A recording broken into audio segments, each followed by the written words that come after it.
আসসালামু আলাইকুম বন্ধুরা, নোয়ান্স ওয়ার্ল্ডের আরও একটি ভিডিওতে সবাইকে স্বাগতম জানাচ্ছি। তো আজকে 29 তারিখ, বেলা 12টা। এই মুহূর্তে আসি হচ্ছে মিরপুর টেকনিক্যালে। একটা রৌদ্রোজ্জ্বল সকাল, আজকেও রৌদ্রোজ্জ্বল দিন। রাস্তাঘাটে প্রচণ্ড জ্যাম। তো এই জ্যাম ঠেলেই প্রতিদিন যাতায়াত করতে হয়। তো এই জ্যামগুলি নিয়ে আসলে কিছু কথা আপনাদের সাথে একটু শেয়ার করা উচিত। তো এখানে আমার ভিউয়ার্স যারা আছেন, তাদের ভিতরে অনেকে আছেন বাইকার, অনেকে আছেন নন বাইকার, প্রতিনিয়ত রাস্তাঘাটে যাতায়াত করেন। তাদের কাছে একটা রিকোয়েস্ট করব মূলত আসলে। তো যারা হচ্ছে গিয়া বাসে যাতায়াত করেন, তারা যদি একটু মানে রাস্তার মোড়ের উপরে না দাঁড়ান আর কি, মূলত রাস্তার মোড়ের উপর না দাঁড়ায় যদি আপনারা মূলত আপনাদের যেটা বাস স্ট্যান্ড, যেখানে বাস দাঁড়ানোর কথা, ওই জায়গাটা যদি একটু দাঁড়ান, তাহলে আমার মনে হয় এই যে বাসগুলি একদম 3 রাস্তার মোড়, 4 রাস্তার মোড়, অথবা যেখানে মানুষজনের সমাগম বেশি, ওই জায়গাগুলি দাঁড়ায় পড়ার কারণে কি হয়, প্রচণ্ড যানজটের সৃষ্টি হয়। প্রতিটা স্টপেজে মানে যেটা বলবো, প্রতিটা স্টপের এখানেই কিন্তু মানে যেখানে বাসগুলো আপাতত এখানে দাঁড়ায়, তার কিছুটা দূরেই দেখা যাবে একটা বাস স্টপ ঢাকা উত্তর সিটি কর্পোরেশন অথবা ঢাকা দক্ষিণ সিটি কর্পোরেশনের পক্ষ থেকে করে দেওয়া আছে। সেই জায়গায় বাসগুলি দাঁড়ায়ই না, কারণ বাসওয়ালারা দোষ দেয় হচ্ছে যাত্রীদের, যে যাত্রী যেখানে পাবো বাবা সেখানেই তো আমরা দাঁড়াবো। তো যাত্রী যেখানে পাবে আসলে সেখানেই তারা দাঁড়াবে, ঘটনা সত্যি। যাত্রীরা যদি দূরে গিয়ে দাঁড়ায়, তাহলে মানে দূরে বলতে নির্দিষ্ট স্থান যেটা আছে সেখানে গিয়ে দাঁড়ায়, তাহলে বাস ওইখানে যেতে বাধ্য হবে।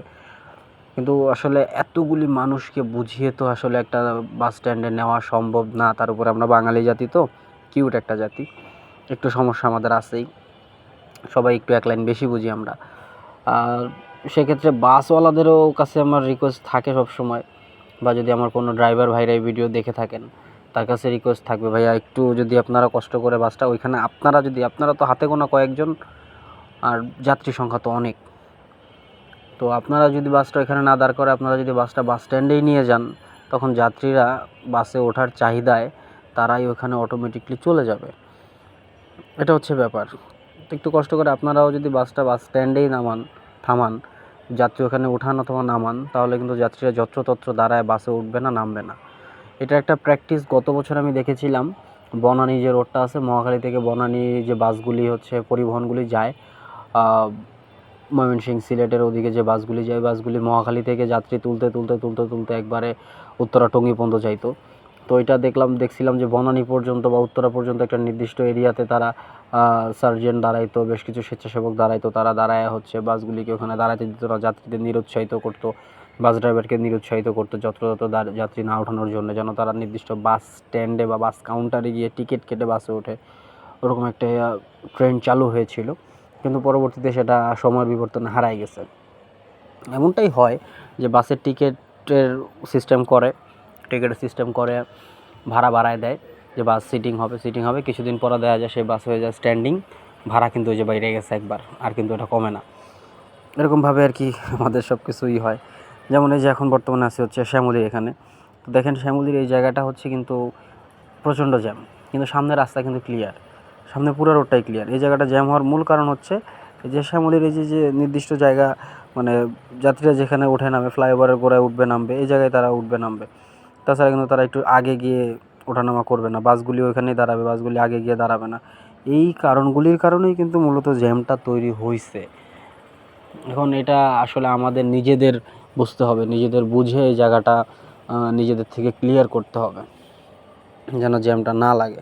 বলতে পারেন ভাই আপনার তো বাইক আছে, আপনি অনেক কথা বলবেন, অনেক কিছুই করবেন, কিন্তু আসলে না, আমার বাইক আছে বিধায় ব্যাপারটা ওরকম না। আমি তো নিজে বাসে যাতায়াত করছি, তো বাসে যাতায়াত করার সময় কী যে একটা ভোগান্তি, বাস টান দিতেছে, ছেড়ে দিচ্ছে ড্রাইভার, হেল্পার বারবার থামাচ্ছে, যাত্রী দৌড়ায় উঠতেছে, এই করতেছে, এরকম করতে করতে অনেকবার আমি কিন্তু অ্যাক্সিডেন্টও দেখছি, যে অনেকে অ্যাক্সিডেন্ট করছে, অ্যাক্সিডেন্ট করে হাত পা ভাঙছে, ব্যথা পাইছে, বাসের চাকার তলে গেছে, এরকম অনেক দৃষ্টান্ত নজির আমরা কিন্তু দেখি, প্রায়ই দেখি এরকম হয়।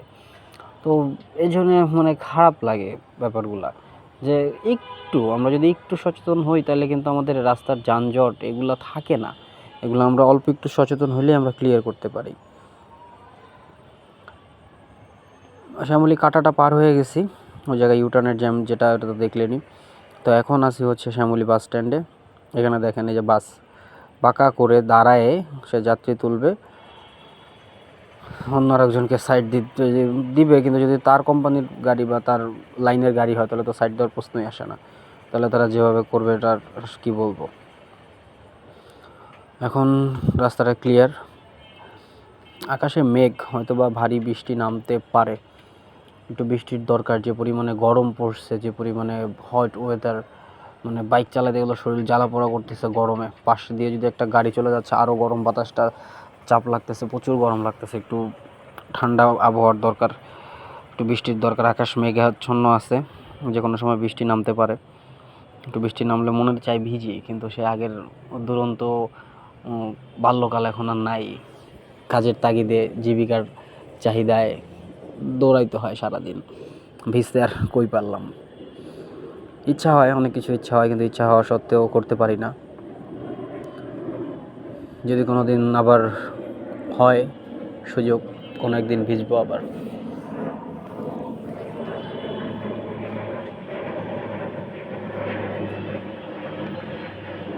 কলেজ গেট, আসাদ গেট, এই জায়গাগুলিতে আমি একটা জিনিস শেয়ার করব। সেটা হচ্ছে এই জায়গাটা দিয়ে যখন আমি যাই, আসাদ গেট, কলেজ গেটের এই জায়গাটা হচ্ছে বিহারি ক্যাম্প আছে, তো এই জায়গাটাতে হচ্ছে সচরাচর বাস থেকে মোবাইল টোবাইল টান দিয়ে নিয়ে যায়, ছিনতাইয়ের একটা ঘটনা ঘটে। তো এটার একটা ভয় আছে। তো এই ভয়টার কারণে আমি যখন এই দিক দিয়ে যাই, আমি কিন্তু আসলে সামনে কম ডানে বামে বেশি থাকে, যে ডান বাম থেকে কেউ এসে দৌড় দিয়ে আমার এই গরিবের ফোনটা আবার টান দিয়ে না নিয়ে চলে যায়। কারণ এটা টান দিয়ে নিয়ে গেলে আমার, মনে করেন ইউটিউবিং যেমন তেমন, আমার এই ফোনের ভিতরে যে পরিমাণে অফিসিয়াল ডাটা আছে আমার, এই ডাটাগুলি হারিয়ে গেলে আমার অবস্থা খারাপ ভাই। এই জন্য আমি এই জায়গাটাতে যাওয়ার সময় খুব কেয়ারফুলি ডানে বামে তাকাই, বারবার লুকিং গ্লাসে দেখি যে পিছন থেকে কেউ আসলো কিনা, ডান বাম থেকে কেউ দৌড় দিল কিনা আমার সামনে দিয়ে, বারবার দেখি আমি। যে জন্য দেখবেন এই জায়গাটা যখন আমি আসি, আমার ক্যামেরাটা অটোমেটিকলি একটু নিচে হয়ে যায়, একটু নিচের দিকে তাকাই, ডানে বামে তাকাই, এর জন্য ক্যামেরাটা একটু বেশি শেক করে এই জায়গাটা আসলে।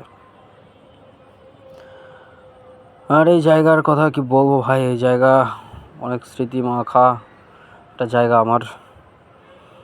প্রতিনিয়ত এই রাস্তাতে যাতায়াত করি, কত জ্যাম, কত কিছু ফেস করি এই রাস্তা দিয়ে আমি।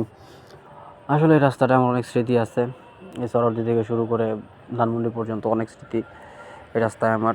কারণ চাকরি জীবন অনেকটা সময় আমি এখান দিয়ে পার করছি, অনেক জ্যামজটের ভিতরে হেঁটে গেছি এখান দিয়ে, সাইকেল চালায় গেছি এখান দিয়ে, অনেক কিছু। তো সকলের কাছে রিকোয়েস্ট থাকবে, ভিডিও শুরুতে যেটা বলছিলাম ভাই, প্লিজ আপনারা একটু বাস স্ট্যান্ড, যেখানে নির্দিষ্ট যাত্রী ছাউনি আছে, সেখান থেকে বাসে ওঠানোর চেষ্টা করেন। এটা আমাদের সকলের জন্যই মঙ্গলময়, কল্যাণকর।